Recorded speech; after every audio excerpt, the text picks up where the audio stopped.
Assalamualaikum warahmatullahi wabarakatuh. Sahabat beriman, Allah Subhanahu wa Ta'ala adalah Sang Pencipta alam semesta ini. Sebelum ada dinosaurus, bintang, planet, galaksi, malaikat, jin, iblis, ataupun manusia, Allah Subhanahu wa Ta'ala telah menciptakan segala sesuatu menurut rencananya. Rasulullah SAW telah banyak memberikan penjelasan mengenai siapa makhluk pertama yang diciptakan oleh Allah Subhanahu wa Ta'ala. Banyak riwayat dari beliau yang membahas mengenai awal mula kehidupan di alam semesta ini, yang jauh sebelum Nabi Adam alaihissalam diciptakan. Sebelum bumi ini lahir, Allah Subhanahu wa Ta'ala telah mengatur semua komponen kehidupan yang akan mengisi dunia ini dan juga kehidupan akhirat kelak. Allah Subhanahu wa Ta'ala mampu menciptakan segala sesuatu tanpa menggunakan alat apapun, karena kekuasaannya adalah mutlak. Ketika Allah berfirman, "Kun, jadilah," maka dengan segera fayakun, terjadilah segala yang dikehendakinya menjadi kenyataan. Sebagai Sang Pencipta yang Maha Kuasa, Allah Subhanahu wa Ta'ala tidak memerlukan waktu lama untuk menciptakan alam semesta yang sebesar dan seluas ini. Semua itu adalah bukti dari kebesaran dan keagungannya yang tiada tanding. Imam Ibnu Hajar dalam kitab Fathul Bari telah menjelaskan bahwa makhluk yang pertama diciptakan Allah adalah air. Hal ini mengikuti riwayat hadis dari Nabi Muhammad SAW. Makhluk yang pertama Allah ciptakan bukanlah langit atau bumi dahulu, melainkan yang pertama kali diciptakan adalah air. Kehadiran air membawa manfaat besar bagi kehidupan manusia dan makhluk hidup lainnya di bumi. Seperti yang kita ketahui, sebagian besar tubuh manusia terdiri dari cairan air, dan kekurangan air dapat menyebabkan berbagai masalah kesehatan, bahkan kematian. Setelah menciptakan air, Allah kemudian menciptakan Arsy atau singgasananya. Arsy berada di atas surga Firdaus dan memiliki ukuran yang sangat besar dan luas. Bentuknya menyerupai kubah dengan tiang-tiang penyangga yang sangat besar. Arsy juga dianggap sebagai atap bagi seluruh alam semesta, karena letaknya yang berada paling atas dibandingkan dengan makhluk-makhluk lainnya. Arsy selalu dipikul dan dikelilingi oleh banyak malaikat. Lokasi Arsy terletak di atas samudera air.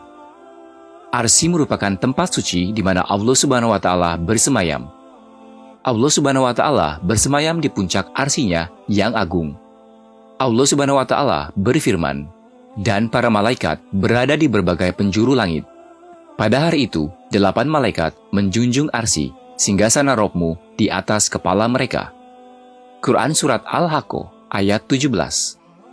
Rasulullah SAW menjelaskan bahwa Arsy dibangun menggunakan permata zamrud berwarna hijau sebagai materialnya. Di samping itu, Arsy dilengkapi dengan tiang penyangga yang terbuat dari permata yakut berwarna merah. Namun, ukuran dan bentuk pasti dari Arsy tetap menjadi rahasia yang hanya diketahui oleh Allah Subhanahu wa Ta'ala. Setelah menciptakan air dan Arsy, Allah Subhanahu wa Ta'ala kemudian menciptakan makhluk bernama Al-Qalam atau pena. Al-Qalam merupakan makhluk besar yang dijadikan sebagai pena takdir yang bertugas menuliskan takdir bagi seluruh makhluk Allah Subhanahu wa Ta'ala. Dari Ubadah bin As-Samit radhiyallahu anhu, ia berkata, "Aku pernah mendengar Rasulullah SAW bersabda, sesungguhnya yang pertama kali diciptakan Allah adalah Al-Qalam atau pena.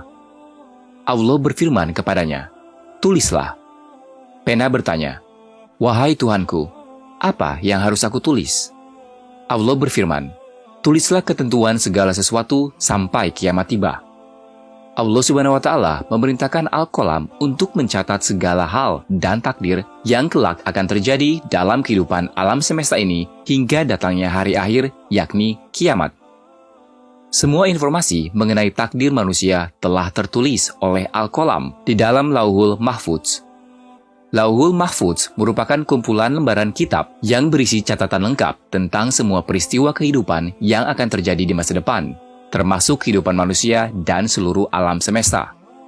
Segala aspek seperti kehidupan, kematian, kekayaan, kemiskinan, serta kisah awal dan akhir zaman telah terperinci tercatat di dalamnya.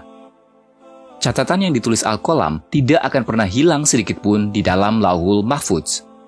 Setelah menciptakan air, Arsy, dan Al-Qalam, Allah kemudian menciptakan makhluk-makhluk lain seperti bumi dan langit. Jarak waktu antara penciptaan bumi dan langit dengan Al-Qalam adalah selama 50.000 tahun lamanya.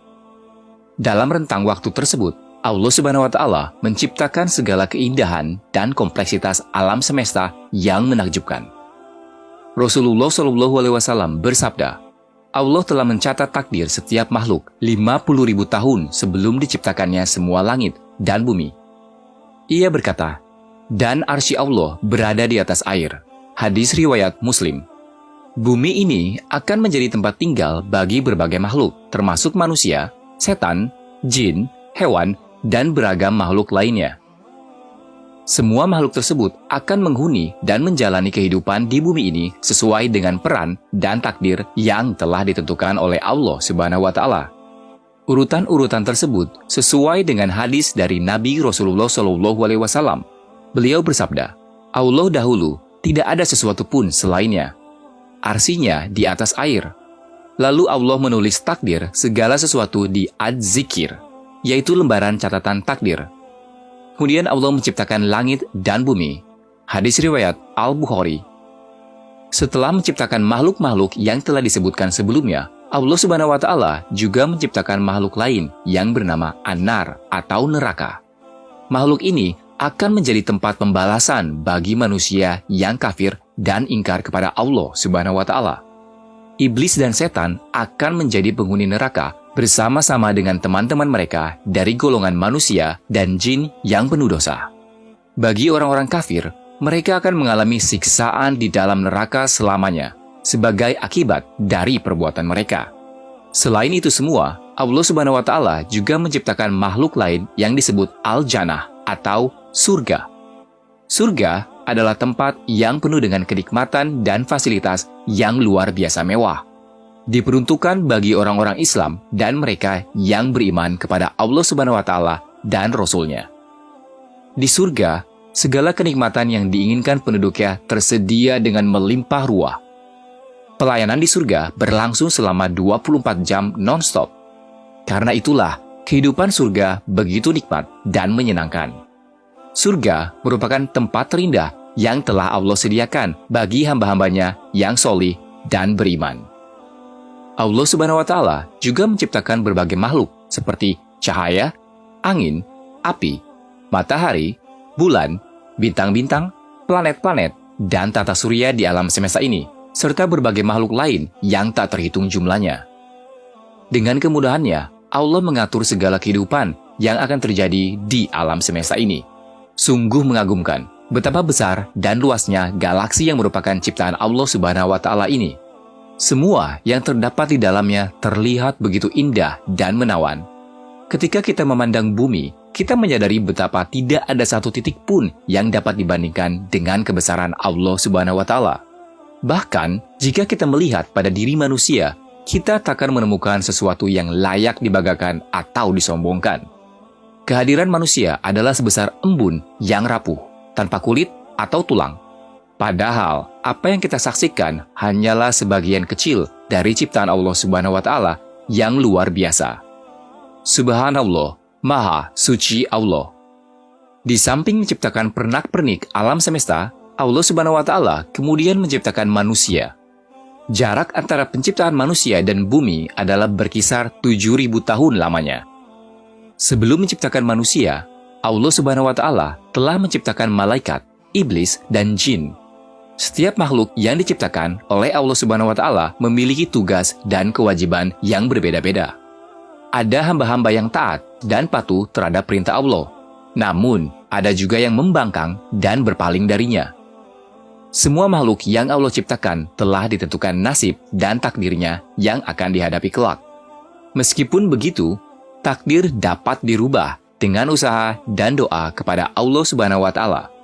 Oleh karena itu, sebagai manusia, kita harus berusaha keras untuk berbuat baik, taat kepadanya, dan selalu berdoa agar Allah memberikan taufik dan hidayahnya dalam menjalani kehidupan ini. Wallahu a'lam bishawab. Wassalamualaikum warahmatullahi wabarakatuh.